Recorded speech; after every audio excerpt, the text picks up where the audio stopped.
Hello and welcome. My name is Dan, aka the Tipster in a Suit, and I may not have been to the most racetracks. I've definitely not seen the most horses, but I am the best judge of race form that I know, and I am here to prove it. We had a little win last weekend at the Tingle Creek, and the weekend before that it was only £88 of selections, a small loss. So we're still going strong for the season. I do apologise I wasn't able to get that video out before Tingle Creek. I had a lot on and then had some mates up to go to the meeting. So apologies about that one. It was only the one selection of Quilixios each way that I put up as a post before the start of the meeting. Obviously that came second, so that was a very, very small profit. But we are back at Cheltenham. It's back at the home of Jumped Racing and for that December meeting, and I cannot wait to get stuck into this meeting as we have a great record at every Cheltenham meeting that isn't the festival.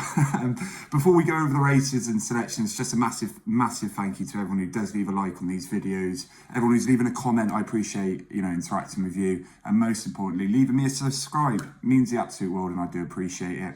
I'm going to shout out the defending and ultimate soap, the defending champion of the Lucky 15, Ultimate Soap, Alan, in his attempt to become James Bond in the Lucky 15 this weekend. That's right, he's had 5 losers, 2 more losing selections, and he is 007, and I'll get you a martini when I next see you, mate. We're going to start with the Friday runners, and there's a naughty little forerunner novice event where there's minimal form lines to compare. There's a standard McManus-owned, Henderson-trained, unbeaten horse that should be feared and is even favourite. And wingmen coming over from the Elliott yard. He may be a handy one as well. But despite drifting before the off at Haydock, Country Mile ran with huge credit at Haydock, going down to the very talented roads less travelled who I've backed before. He's 4.6 to 1 on the exchange, and I'm happy to just whack a fiver on that. I think that form line is going to be the best one out in the race, so I'm happy to put a fiver towards it. After that, there's a novice chase, which is headed by Coldwell Potter. It's his first jump at Carlisle, was so saucy, he just absolutely flew over. It's expected he is the full brother of, the ill-fated Grade 1 Mighty Potter. They're off level 8s here, and he does look to be rock solid, but I feel there's better value in the market to be had in the without the favourite market.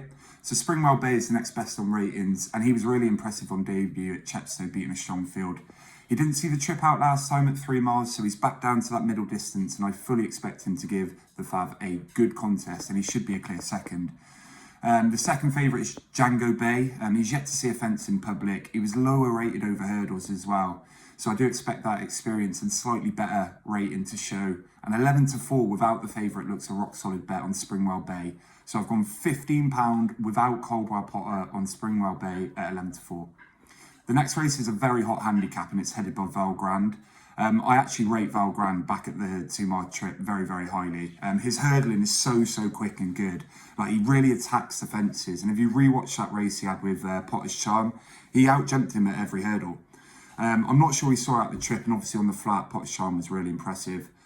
So with Val Grand, I've actually had a couple of quid on the exchange on the Supreme at 100 to 1. I think it's a shot to nothing, and the way he hurdles is super quick. If he is to win a Supreme, he'll need to win this off 139, and I do fear Skelton maybe turn him into a county hurdle horse, and that could be the aim, so he might not be to the best effect here. I've got 3.2 to 1 on the exchange. There's no point doing each way. He'll either be shit or bust, so I've had £7.50 on the nose and see how he gets on. There's lots in with a chance here. Bo Zenith is an interesting contender, back after a layoff and now with Henderson.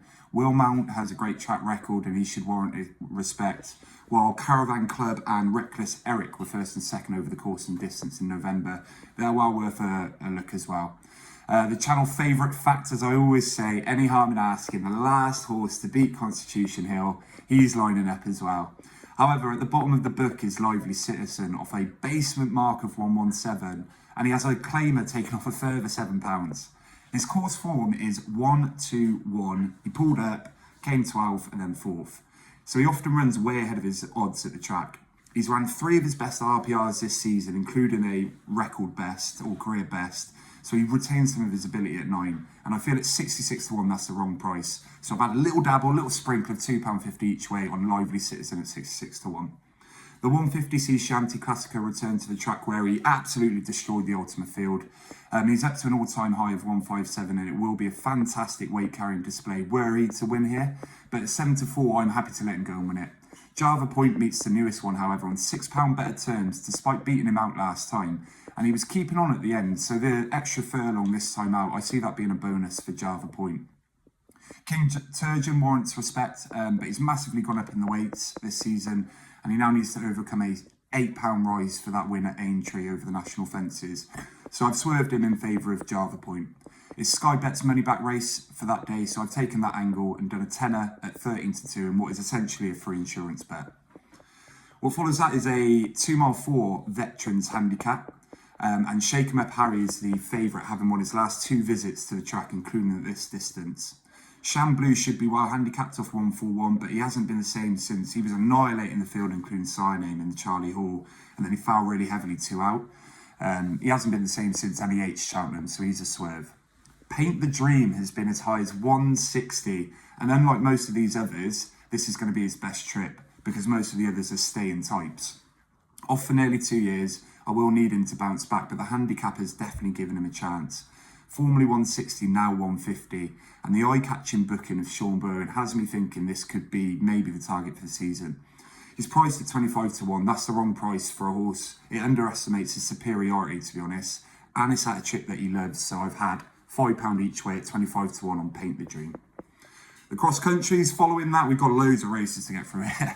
The cross country follows that, and there's this French thing, this favourite, even though he's £16 out of the handicap, it's absolutely bananas. He's going to need to improve over a stone, so I'm happy to not back him and watch him maybe go and do it, but I highly doubt it. Stumpstown, on the other hand, should be a clear favourite. It's won its last 2 races off the same mark that it's racing off tomorrow, which is 149, so he'll be seeking a hat-trick off that mark. He's won at the track, he jumps the cross-country obstacles really, really well, and is in great form. 9-2, what a fair price that is, so I've taken him on the nose at £15.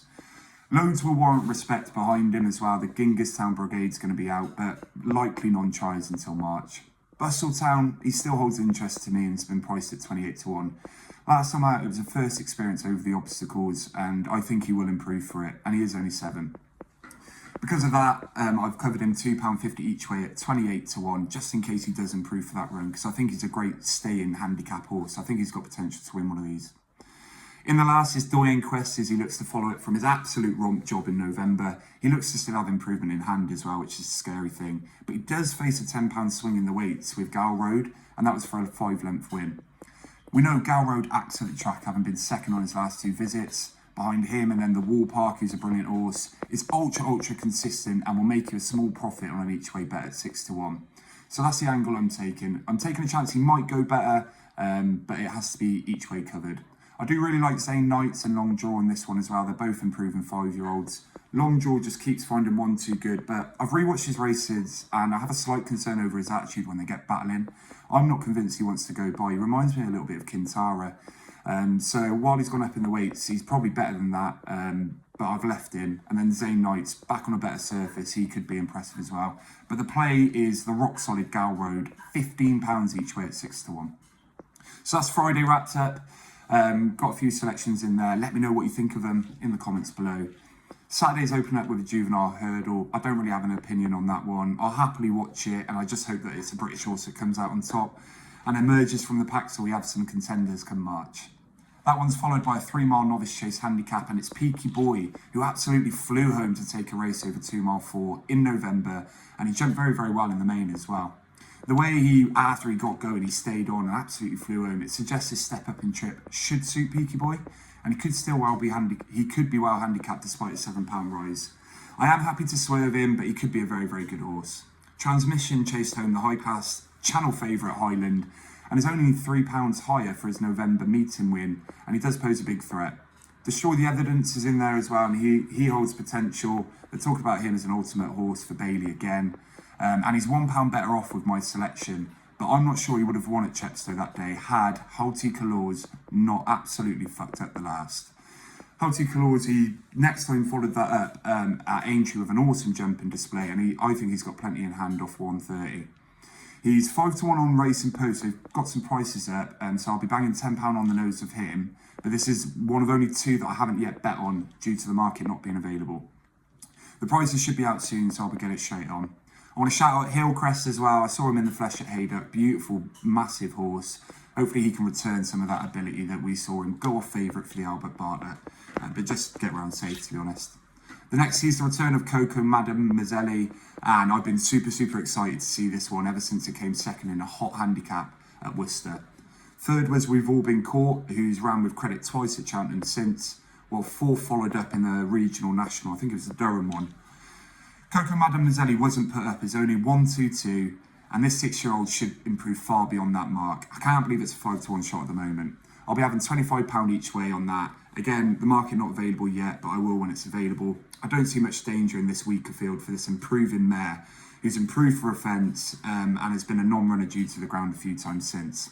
She gets the preferred good to soft ground, and I'd rate her as the banker of the meeting, to be honest, guys. Like I said, it'll be £25 each way, and that'll be the one I'll be looking forward to. The December Gold Cup, that's up next. In my play, it's boring, guys. I'm so sorry. But it's about winners, isn't it? Fugitive's run has gone, I thought it might go unnoticed in the market, but it hasn't. It went off double digits last time and is currently your 11-2 favourite. It got dropped £2 for that fast finishing effort where it came 5th to 150, and that's a winning mark for this horse. It's ultra consistent, amazing track record, who outside of graded races boasts form of 2, 2, 2, 1, 5, and I can't see him not finishing into a place, and he could potentially win it, having won this race last year. I could go on and on and on. There's so many dangers all around in that field. I wouldn't put you off any of them, to be honest.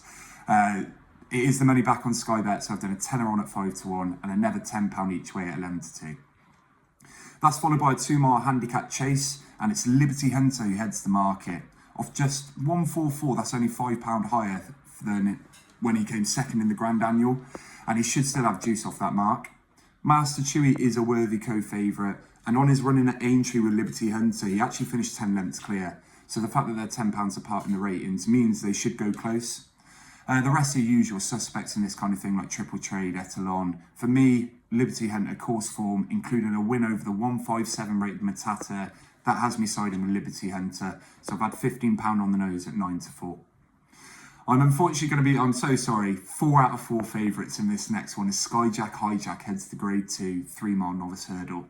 He's improved £41 since August, unbelievable, and the handicapper may not still have a handle on this 6-year-old.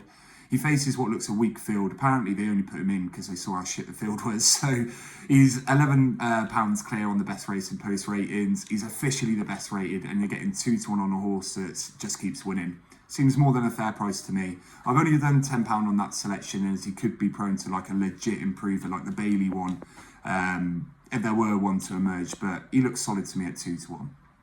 So that closes my book for the Cheltenham December meeting as the last race. It's a handicap hurdle with no selections. All of those have already been taken by the 2 that I've mentioned, so I won't be getting bogged on any of them. There was loads to go through there. I did try and whiz it through. I wanted to keep this one under 15 minutes, which I've managed to do. I want you to let me know what you think about my selections, in particular that banker, Coco Madame Mazzelli. As always, thank you ever so much, and let me know your selections as well. Thank you ever so much for watching till the end. I massively appreciate you, and I'm going to catch you on the next one.